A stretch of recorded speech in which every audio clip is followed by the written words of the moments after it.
the judgment for you taking that MOTB, man. That's why we exercise not to take the MOTB. Because when you take the MOTB, it also shows lack of faith. You know what I'm saying? It shows who you really trust in. Scriptures say, woe to them when they go down to Egypt for help and trust in chariots. You know what I'm saying? Whoa. You going down to Egypt for help, man. You going to the so-called white man for help.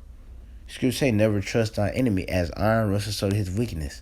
So you going down to the so-called white man, your enemy, for help. And Lord has constantly told us countless times and showed us countless times that the devil don't like us.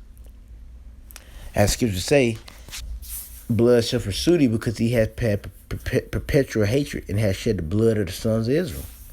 You know what I'm saying? He has that perpetual hatred. Now, when you go into perpetual, it means never ending. So he has that hatred that he's had for us ever since the beginning. All the way back to the womb.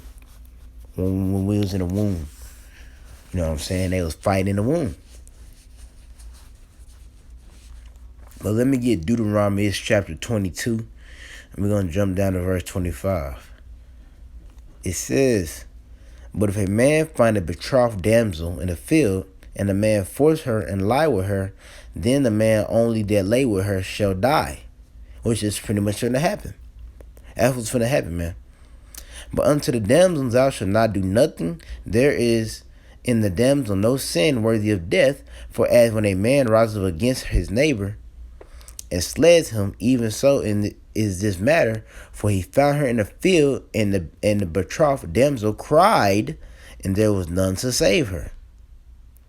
Right? That's exactly what's going to happen, man. Esau, Edom, is going to lay hold on a betrothed damsel, being the nation of Israel, chiefly being the elect. You know what I'm saying? Not the whole nation, only the elect. They're going to be found with no sin, going to be found without blemishes.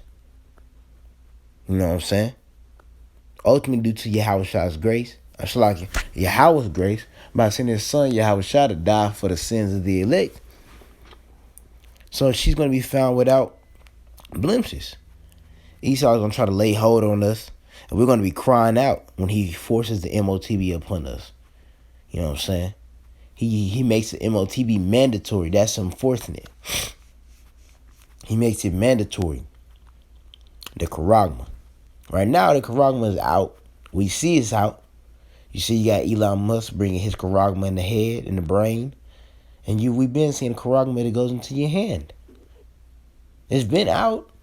But soon the Lord is going to put on his devil's spirit to make it mandatory, to fulfill more prophecy. And when he makes it mandatory, that's that man trying to lay hold on that damsel. Trying to force her. That's what he's doing when he makes it mandatory. Just like he's forcing Jake, in some sense, to take the yab. You don't take the yab, you can't work. You don't take the yab, you ain't going to be able to go into places. But we know for a fact, when that MOTB, that charagma come out, made mandatory, because it's already here. When it's made mandatory, he's really forcing you.